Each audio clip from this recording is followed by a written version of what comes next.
What up, y'all? I'm back with another review. Last review, at least being recorded today, April 6, 2018. Last review being recorded, but definitely not the last album. Well, I didn't listen to it today, but definitely the last review of the day. But I'm definitely going to listen to the albums that have dropped today. Well, pretty much Flatbush Zombies Vacation to Hell, which will be reviewed. You better believe it. And some albums that dropped last week that I haven't gotten to. Czarface, and Metalface, and Methadone, um, Quelle Chris and Jean Grey, and another one. But I'm here to review the newest studio album from Saba entitled Care for Me. It's his second studio album. Um, what was the other one? Oh, Mice. He dropped today with Geography. It's like his debut studio album. But yeah, Care for Me from Saba, his second studio album. And his first studio album, Bucket List Project, they released in like what, September, October of 2016. It was one of my favorite projects of the year. It made my top 10 for favorite albums. Well, hip hop albums, because primarily that's what the channel is. It made my list for top 10. And I knew ever since then that Saba was gonna be one of my favorite artists. As soon as that album dropped and I was listening to it and reviewed it and kept listening to it, I was like, yeah, he's gonna be one of my favorite artists. And I was completely right. Cause here, I actually have some tweets about this album. Like I tweeted them myself. I want to say this. I want to say these tweets aloud in the review. And so hold on just a second. But yeah, Saba, he's out of Chicago, west side of Chicago, I believe. And Chicago has been winning in hip hop for me for the past like what now? Chicago, the Midwest, Chicago and Detroit, like big ups to Detroit, but Chicago primarily for the last let's see, it's April 2018, so like the two, two and a half years, Chicago has really been winning for me, and I do have these tweets, like I said, about Care for Me. I said here's one in particular. I said Saba would become one of my favorite artists after Bucket List, and I was right. And I've been saying that the Midwest, Shy, and Detroit, especially Shy, is winning in hip hop, and Saba is one of the main reasons why. As much as I love Bucket List, top 10 for me in 2016, Care for Me is on another level for Saba. I also said now I need Saba to collab with Saba the singer, who is consistently featured on Skyzoo projects. Uh, and these other tweets as well, but I'm gonna get to those later. This was a 10-track album, and I kind of already spoiled it, I guess you could say, what I said and read those tweets saying like this is better for me, like this is on a whole other level for him than Bucket List Project. But yeah, track number one, Busy, featuring The Mind slash Sirens. He's saying like, yo, people be too busy for me. Not necessarily the other way around. Like he's depressed even though he has friends and family and great fans. He still feels alone. And with the other track, Sirens, he's just talk. Um, he just say, Sirens on the way. Like, and he kind of touches on this even deeper when we get into other tracks. But just the sirens and why they're, well, we know why they're going off, but why is it in Chicago happening so much? And it was a bit of a banker too, with sirens at least. Track number two, Broken Girls. Here he's saying like, yo, I'm in love with broken girls who are broken, just like me. And he feels with them though he feels complete. And a real soulful outro here. I was like, man, Saba is getting he's getting deep, he's getting personal. Like, not to say that he didn't on Bucket List Project, but he's not just saying what he's feeling, what he's going through, but he's telling you stories and giving you more examples, and he's um, not enhancing, even though this music is enhanced and advanced from Bucket List. Still a damn good project. He's going more into detail. Track number three, Life, which is the single to promote this album. Um, it's saying like, your life don't mean to a nigga who never had shit. It was, like I said, it was a single and it was a banger. It had another peaceful outro on here. I like this track. Um, it was the single, which I think it is. I didn't think about this when I was listening to the album when I was writing my notes, but I just thought about it. This track really, now that I think about it, really goes with. Well, we'll get to the track I'm talking about. I'm gonna remember to come back to this track, Life, when I talk about this track. Track in particular that really fits with the theme of this one track. Gray. But that's track number 8. We'll get to that. Track number 4, Calligraphy or Calligraphy. Here he's just saying like, yo, just running, run from everything, all my problems in life. That's what he's saying. It's the beat is amazing. It's one of my favorite tracks on here without question. Track number 5, Fighter, featuring I can't even read my own handwriting. Kinda. He just saying like, yo, just fighting when I'm not a fighter, and he was just telling fight stories, and he talked about how he's even fighting to get out of bed because he said dealing with depression. So it's like, dang. Check number 6, Smile. Here he is saying, yeah, smile, smile, smile, because I'm gonna get it for my people, my friends, my family, or friends who are pretty much who are family.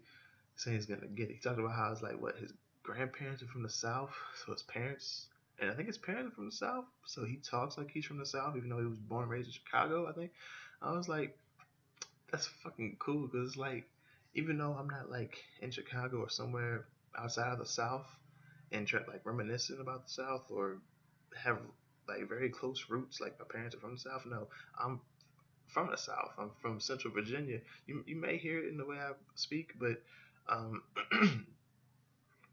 yeah, it's like that was just a cool track that he talked about the South on here. It's like I think that's fucking dope.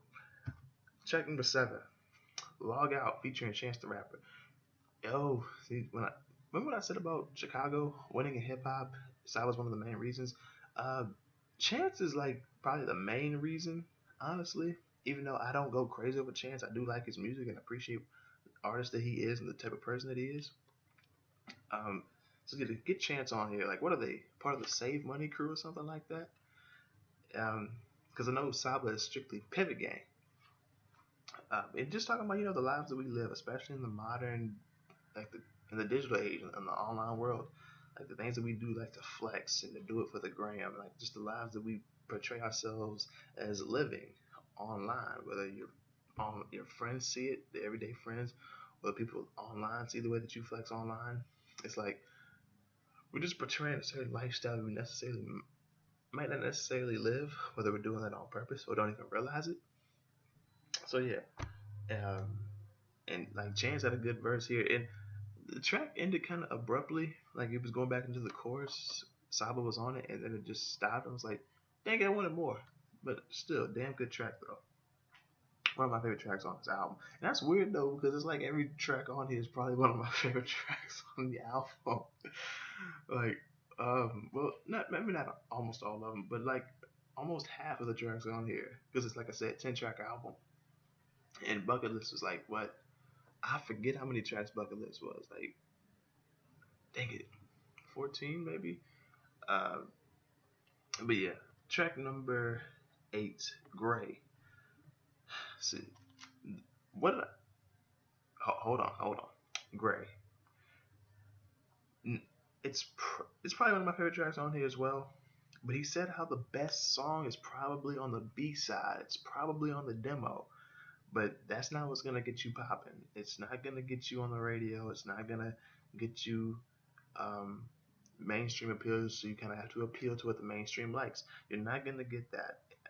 You kind of have to conform to what the mainstream likes, or at least what the label that you might be with thinks that the mainstream likes. Or even if you're not with a label, you might have to make something that's more mainstream so you can get on the radio or get more mainstream attention and get more cash. So it's like, I'm having to make a song about this. I was like, yo, is that what Life is? Because Life was pretty. It stood out the most for me, not because of how much I liked it, but just the sound of it. I was like, Life is totally different for me, and I'm like, yo, I wonder if anyone else feels the same way. If anybody picked this up, like Life kind of feels like it would be the track that he need to kind of get popping a little more, to get a little, maybe get some radio play or to he's kind of conforming maybe to the mainstream, so he can get mainstream attention, maybe a little bit more, maybe some cat, a little bit of money from making a track like that. I'm not sure, but I don't think he made the track Life and then made this track for that intended purpose. But maybe that's just how it happened to work out, not work out, and I picked up on it. But or maybe I'm just thinking too much. You never know. But yeah, the track Life. Uh, it's the single, and it's like what promoted the album. But I don't think it's the best track on here. And I think it's funny that this track Gray, he says the best song's probably on the B side, which I guess technically this would be the B side since we're on the second half of the album. So it's like, yo, it seems like the song with like the most substance, or song with one of the songs with the most substance is this on the B side. Dang, I'm see. God dang it. Okay, track number 9, Prom slash King. This was like 6 minutes and 56 seconds. Here he was talking about prom, a story with the prom, how his cousin set him up with the date, and he's like, "Yo, like, why is he helping me? I remember he used to pick on me at family reunions," and he realized how different the lives that they live are, even though they live right down the street, and he really had no idea the cuz was down the street. How I think he said like cuz takes the bus, but he gets rides to school and things like that, and yeah, he was just saying like he's trying to nut, so he's trying to nut, so cuz hooks him up with a date, and he actually talks to the girl that he hooked him up with, and actually go, and everything's going good, and then at the prom, I think dude's brother like put a knife to his back or something like that, and said, "Yo, she my sister. If you fuck her, if you make her miss you or do anything, I'm gonna fucking kill you." And he played it cool, but then he told his cousin, I believe, or no, maybe he didn't because he said his cousin's overprotective.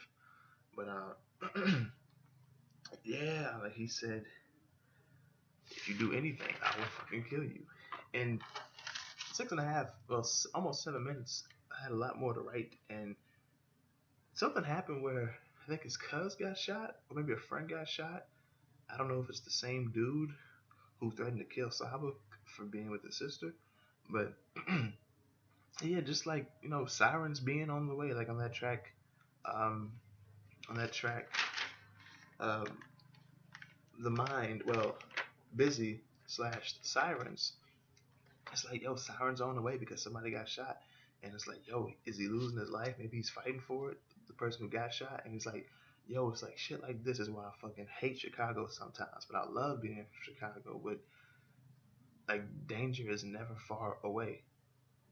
And it's like, damn, like, and he kind of, that story was kind of from like the making of Bucket List. He got the call, and that's when his, I don't know if it was his friend or cousin, but got shot. I'm not sure if he passed or not, or if they recovered it. But yeah, man, just another day in the ghetto though, and just hoping that you'll make it to tomorrow. It's like, my goodness, man, fucking. And track number 10, Heaven All Around Me. This was like the perfect outro song. I got heaven all around me, got heaven all around me. Look, if I don't know if this track is gonna be, I don't know if this album's gonna be out on physical copies like vinyl or CD, but I will be getting either one. You better believe it. This is one of the best, if not the best, and it's one of my favorites, if not my favorite project that has dropped in 2018. Like, Saba, you're one of my favorite artists now, without question. Like, I knew after Bucket List you would be, and now it's confirmed. Like, it just, God Almighty, when I you were on, how did I pick up on Saba? I think, okay, it wasn't Saba that I picked up on. I think I just saw that he dropped and I checked it out. But Joseph Chilliams, that's who it is. Joseph Chilliams on that song, like one of my favorite tracks off of Bucket List Project. I think it was West Side Bound 3, maybe. Um, but yeah, I found Joseph Chilliams and everything, and I checked out his Henry Church project and mixtape in 2017. Damn good project, by the way. But yeah, Saba, man, you're just amazing. You're just fucking amazing. Representing Chicago, you representing the Midwest. Like, y'all are winning, and you're one of the main reasons why. You might be the main reason. You're one of, if not the main reason why Chicago and the Midwest is winning, for me at least. And I me get back to these tweets because there were two tweets that I wanted to save. Um, yeah, Gray off Care for Me is being honest about how the best song is probably on the B side, it's probably on the demo, and it's sadly the best song doesn't get you the attention and the cash that the single will. And I tweeted this album was an experience at Saba Pivot, which it was. This album just wasn't something to listen to. This was an experience. I experienced this album, and I also talked about this. I have one more tweet about it. I was like, yo, in business, Warren Buffett said that the experience will be remembered long after the price is forgotten. And that applies to a lot of things, music included. Like, fuck the price of the album. How was the experience? And like artists, like you guys are entrepreneurs too. Well, at least, yeah, maybe not all of you, but a good amount of artists are kind of entrepreneurs or like entrepreneurs. So it's like, don't don't worry about the price of the album, whatever you're gonna price the album, how much it costs to create the album. Worry about the experience that you create, and it will take care of itself. I guess I'm a good example. Like, I don't know how much this album costs or how much it's gonna cost, or if it's even gonna be hard copies of this released. But I thought to myself, I'm buying this. I don't fucking care what the price is gonna be. So yo, worry about the experience that you create, and the money. Maybe not necessarily at first, but everything else will take care of itself. Of course, you can't just let it do like it's all just gonna happen. Like, you still have to kind of worry about it, but not so much. Just worry about the experience you create, and I don't want to say necessarily do it for the love because that's kind of like bullshit when you're trying to keep the lights on in your house and feed yourself.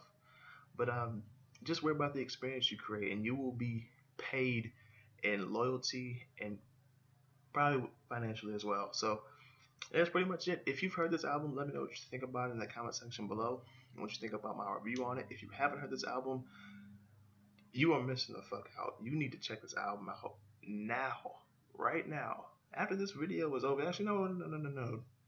Click off this video and go listen to the album right now after you like the video, if you like the review, and then you share the review and subscribe to the channel if you're new and like the content that you see. And that you also check the description so you can see my social medias, my PlayStation Network, and anything else you can connect with me on. But go check this damn album out. I'm getting the hard copy if it's out. I'm getting it. Saba, you keep doing your thing. Y'all keep doing your thing.